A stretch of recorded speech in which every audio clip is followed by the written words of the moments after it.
Mana pulni to'ladim mana. Agar o'zimizning go'shtimiz va xorijdan keladigan go'sht. Buni olib borib pishirib ko'rib, undan keyin natijasini aytamiz. Yodinglarda bo'lsa, oldingi go'sht haqidagi videolarimizda go'shtlarimiz sifatlari va qay darajada pishishlari haqida eksperiment o'tkazib ko'ramiz deb va'da bergandim. Bu o'sha kun keldi. Hozir mana yonimda 3 xil go'sht turibdi. O'zimizning qassobxonaning 130 ming so'mlik go'shti va Qozog'istondan import bo'ladigan 100 ming so'mlik go'sht, bu ham mol go'shti va uchinchisi mana Pokistonning go'shti, muzlatilgan go'sht, sovitilgan go'sht deydi. Buni hozir erishni kutyapmiz. Erigandan keyin o'shalasini ham bir xil bo'laklarga kesib olamanda, kashnich, zira solib, tuzlab, yaxshilab marinovka qilamiz, bir paytda o'zi pishirib ko'ramiz. Albatta uni sizlar bilan natijasini bo'lishamiz. Xo'p, mana go'shtimiz eridi. Birinchi bo'lib endi hammasidan bir bo'lak olamiz. Mana o'zimizning jaydari go'shti, 130 ming so'mlik go'shtdan bir bo'lak oldik. Qozog'istonning go'shtidan ham bir bo'lak kesib olamiz. Stek shaklida Qozog'istonning go'shti. Ana endi Pokistonning go'shtidan ham bir bo'lak kesib olamiz. O'zbekistonniki, Qozog'istonniki, Pokistonning go'shti.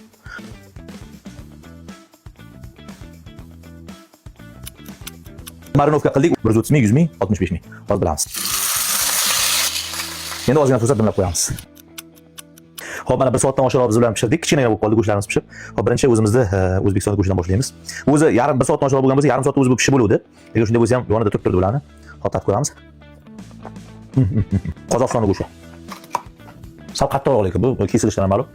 Juda yaxshi pishmagan bo'lishi ham mumkin. Qattiq. Yana 1 soat vaqt kerak. Va Pokistonning go'shti. Haqiqiy stek bu ham. Lekin birinchi O'zbekistonning go'shti pishdi, bular Qozog'istonga sal qattiqroq hali. Va mana Pokistonga ham sal kechroq pishadi. Farq shunda. Bemalol tavsiya qilaman, o'sha go'shtdan bemalol yesalaring bo'ladi.